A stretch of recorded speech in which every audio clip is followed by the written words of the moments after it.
There's a really big prevalence of information stealers that I'm seeing pop up everywhere. What is the threat actor doing to build these? Are they building these? Are they just buying these? Like what goes into making these information stealers and credential stealers? Well, that's a loaded question because initially, so information stealers used to be a whole lot of low threat for a lot of people in the initial stages. I was looking back over some old documentation, some old articles written by Bleeping Computer and some other folks, and I dug up an article about like the very first time that they had saw an information stealer on on a grand stage.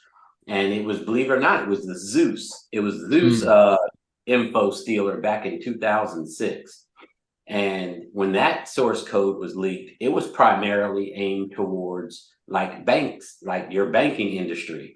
So it was purely for profit.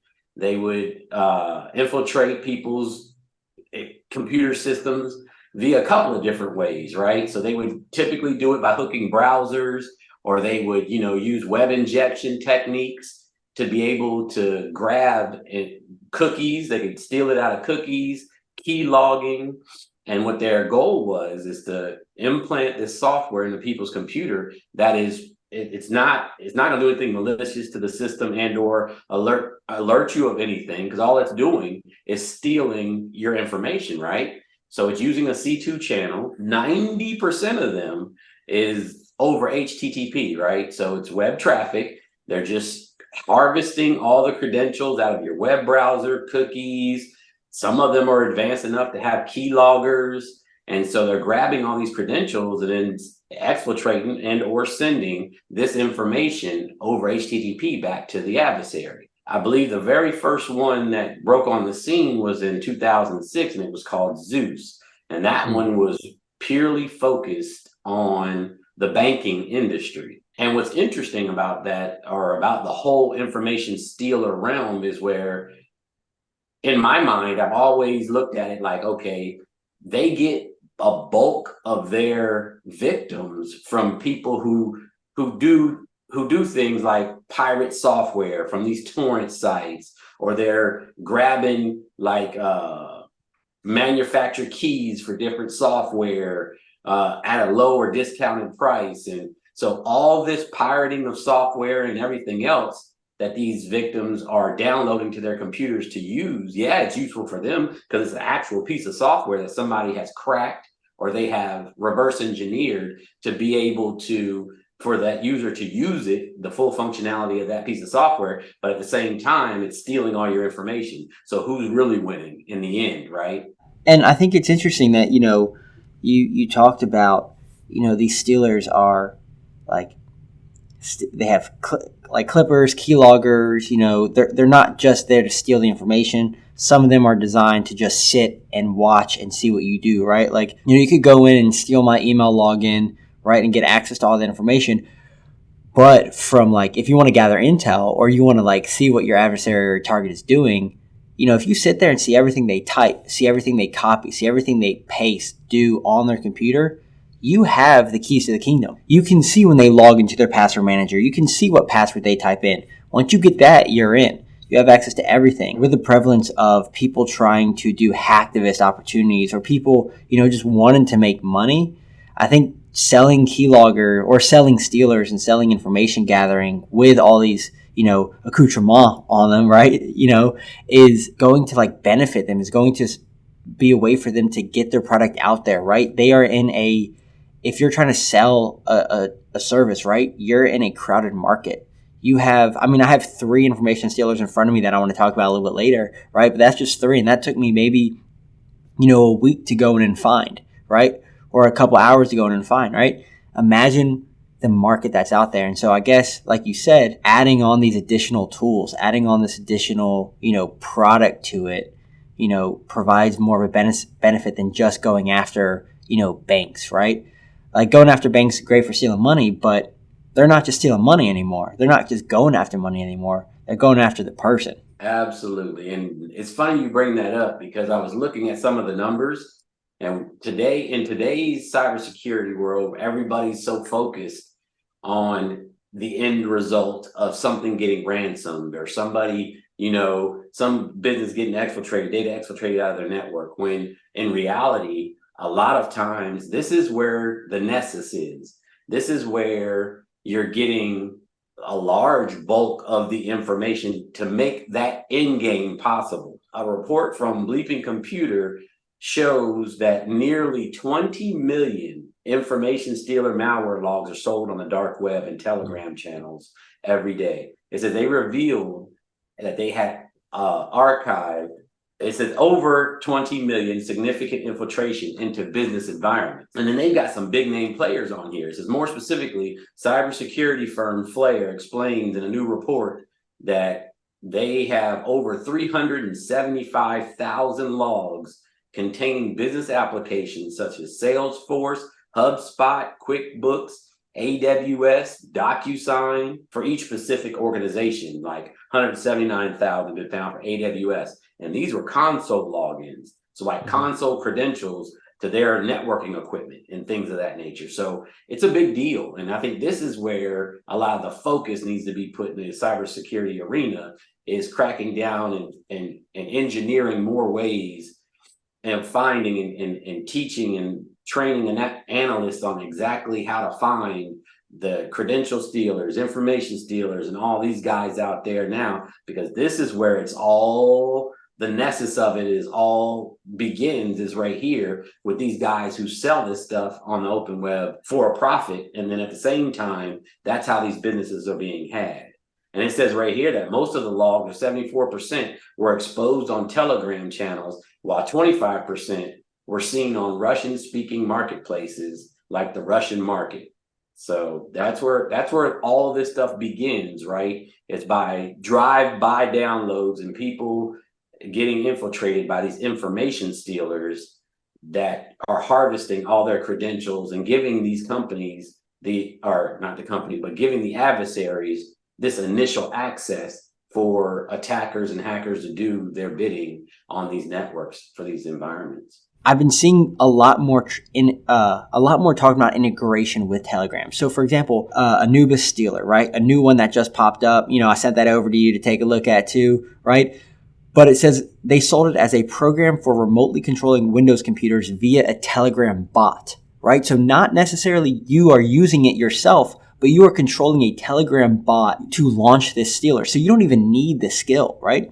The other one, Troyal Stealer, right? It's a stealer, clipper, keylogger all in one, and logs are going to be sent to a Telegram bot, right? So the use of Telegram to be the control and be the repository of these stealers is just rising exponentially. And I think that's because people are leaving the dark web forums, right? The Tor network, I don't want to say it's on a decline, but it's not as active as it once was. It's kind of a pain to get to if you don't know how to get there, but everyone can get to Telegram.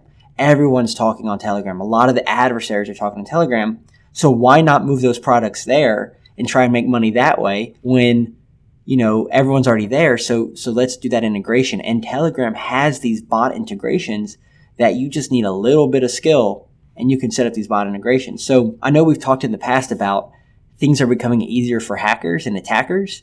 I mean, this just continues that trend, right? These stealers are just being built around being fired off from Telegram. Looking at it, some of the biggest groups, like you just said, they do it as a service. So you have like Redline, Raccoon, Titan, Aurora, and Vidar, or some of like the huge ones that are actually selling their services on the dark web, because all it really is like a botnet.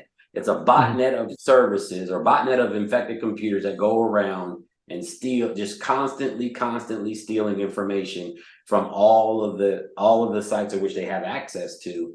And then they're aggregating this stuff on the back end. And then, like you just said, they're advertising their services via Telegram and other dark web mediums to be able to sell it, to get these guys to have their initial access for a lot of these ransomware attacks or data exfiltration and things of that nature. Like I said, all of it, the nessus of it all starts right here with these information stealers.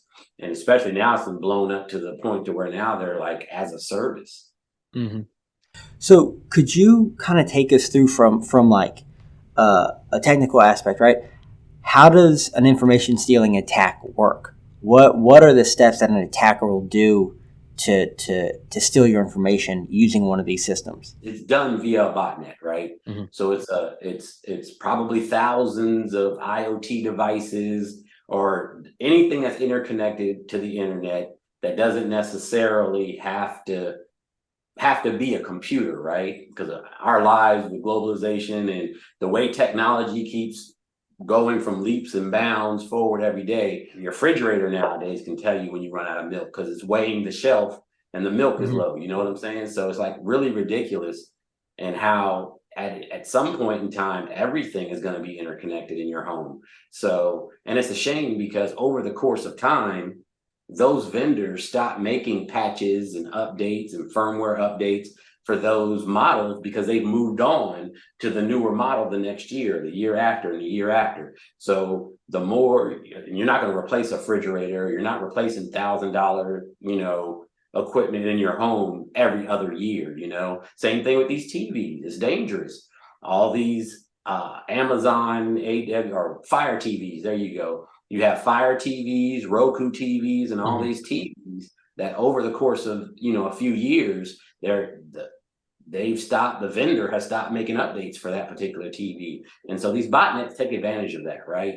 They're taking advantage of, I'm not even going to say they're 0 days. This is probably CVEs that have existed for a super long time that are just gaining traction and popularity because they're easily exploitable, and they are making it, they're making it easy for the bad guys to be able to harvest credentials and or hop on there. Like we said in the beginning, usually it's done by hooking a browser. It can be your initial access into your home, could be hooking browsers, going to some suspicious site, dealing with iframe management. And it could be a drive-by download. Mm-hmm. You can use web injection to be able to get on target, to be able to start stealing credentials and cookies.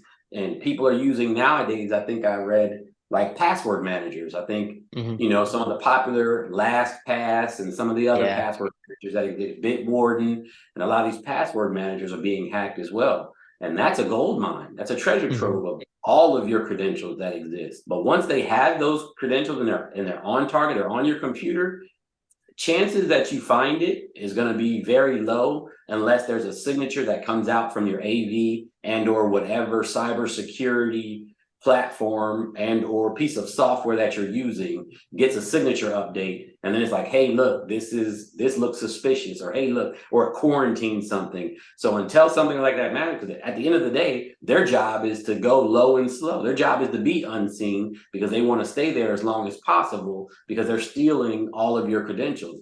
They don't want to be found, so they're not gonna cause any issues. They're not gonna make your system reboot. They're not gonna have like back in the day when you got a virus where you had a whole 100 pop up on the screen.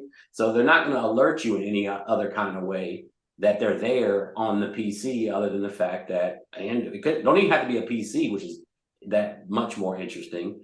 People's phones are their lifeline. So if you have a mobile malware, that would be the gold mine right there, because everybody's life is on their phones. When I was doing research and looking at this, I came across one called like Zombinder or Zoombinder. I don't know the pronunciation of it, but basically what it does is it's a sealer that combines malicious software with legitimate Android apps, right? And it has a portfolio of over 60 legitimate apps that it's working on, right? Like you said, with everyone now having stuff on their phone or their iPad, right? A lot of people are starting to move away from computers. Some people are saying, man, I don't need a personal computer anymore. I just need an iPad and my iPhone, or I need a Surface like tablet and my, Android phone, and I'm all set to go. At first, the adversaries couldn't really figure out what to do about that, but now they're starting to target those because that's where people are keeping them. People are keeping their password managers on their phones as well because, they're having to access things on their phone. They're keeping them on their iPads. They're keeping them on their tablets. The one thing that, we've seen this increase in malicious apps being put on, primarily Android stores, right? Apple has a little bit more security on what can and cannot go on their app store, but Android stores, it's just filled with malicious apps. And you now put a password stealer or a credential stealer in those apps, or, you somehow connect it to a legitimate app, man, people are just going to start downloading that. One of the biggest weaknesses is kids. How many times have parents just given their phone to their kid to download, some game that the kid wants to play, right? We see this in terms of like the kids buying like, $1,000 worth of in-game, money or whatever it is. But, what's stopping the kid from, typing in, I don't know, Minecraft or something like that and getting some fake Minecraft app on their phone that's now a password stealer, and you have access to that kid's phone, you have access to possibly the parent's phone. And so that attack surface is just incredibly larger, especially now with kids, getting phones younger and younger and younger, right? That attack surface is just bigger and bigger. And, you have access to one phone. Man, you're taking your phone into a school or into a business and you connect to that Wi-Fi, you now have access to like more than that, right? So I'm glad you brought phones up, because we're seeing a lot more of these credential stealers start to be built for, phones, specifically Androids.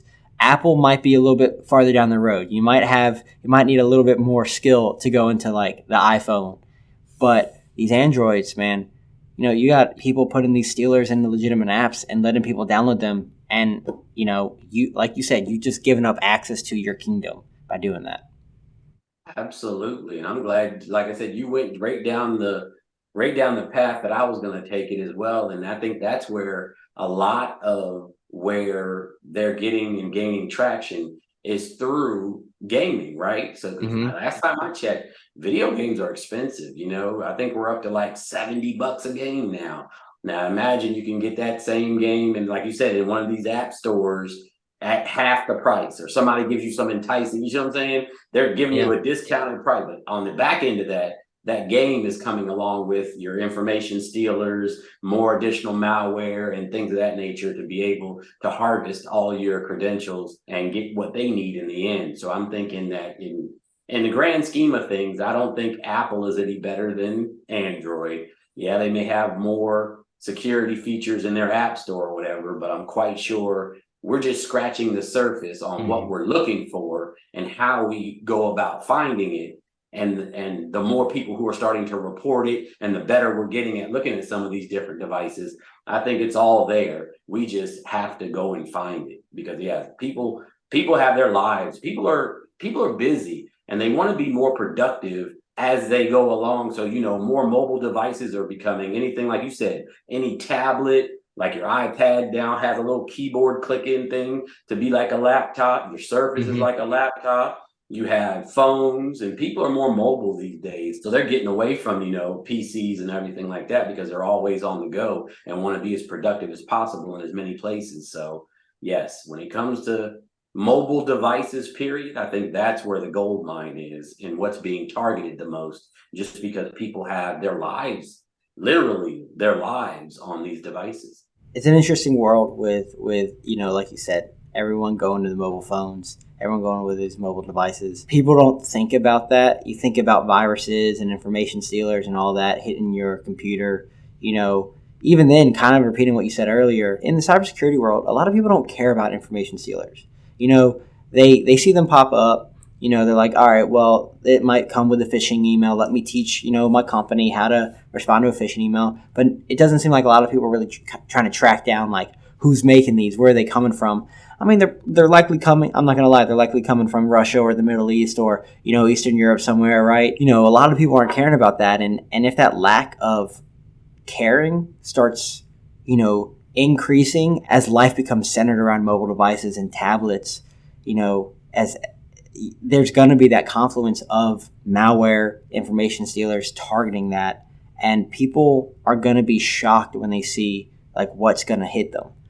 Because I think a lot of American, or just a lot of people, they think about their mobile devices as, well, I don't want to lose it, right? I don't want to like drop it somewhere, because if I lose it, then someone could like steal it and sell it on the black market. But people don't think about the fact that adversaries don't need to steal your phone anymore to steal your data. They can just try and send you a text message, you click on a link, or download something off of the app store, and there you go. You've kind of opened it up. So I think it's interesting that we're starting to see that transition, especially in the information stealers, targeting targeting the mobile device. And a lot of people who do gaming tend to be, I don't want to say they're more tech savvy, but they tend to be more interested in computers, right? So or they may want to go to these forums or go to these places, right? So there's that interesting Venn diagram, I guess, of like, gamers are tech savvy, but also interested in forums and learning new things and getting, ahead and getting like cheats. And so there's going to be that possibility for malicious software to be, put into that as well and target these gamers and then move on from beyond that. That's where a lot of these information stealers, the idea of information stealers started, well, besides the banking industry back in 2006 was Zeus, but that's where I always thought it was from, is like all these cracked and hacked games and people downloading and torrenting all these free games and everything like that. Yeah, the game might be free, but they're getting their payment on the back end once they steal all your credentials to whatever it is you have, your credit cards, your banks, your organization VPN credentials to your work. And so like I said, it's just more and more, I think the spotlight needs to be put on, like we talked about earlier, is on this particular piece of it, because it'll help to cut down and prevent the back end part when it comes to all these guys getting ransomed for all these millions of dollars because they got the initial access and credentials from users that frequent those big organizations. And maybe they don't have like a policy, bring your own device from home, and they're connecting your home devices to a work network and stuff like that. Maybe their policies aren't as stringent. Those types of awareness and things need to be heightened to be able to cut down a lot of this, because over 20 million logs that are now being sold in the dark web on Telegram sites, that's ridiculous. That's crazy to me. And these are companies that are well known. They're not like I had to go look any of these companies up what they were. And I'm just like, wow, that's amazing to me. That's amazing to me. And just seems like that's where it all starts, is with these initial access for these brokers to come in and then they sell it. They're selling it off to these other ransomware groups that gain access, and then they use these credentials to actually complete, the end game, which is to ransom the network. So I think that this is where the focus and the spotlight needs to be shined. Anything else you want to add to this conversation? I think we've talked this one. We did a good job with this one. I think information stealers, like I said, they don't get the love that they should be when it comes to national headlines. It's just usually always about something getting ransomed, something getting DDoS, or somebody taking something offline, or exploitation, but none of that happens without them having initial access and the credentials to get in the beginning for that attack to happen. So I think we're good on this one.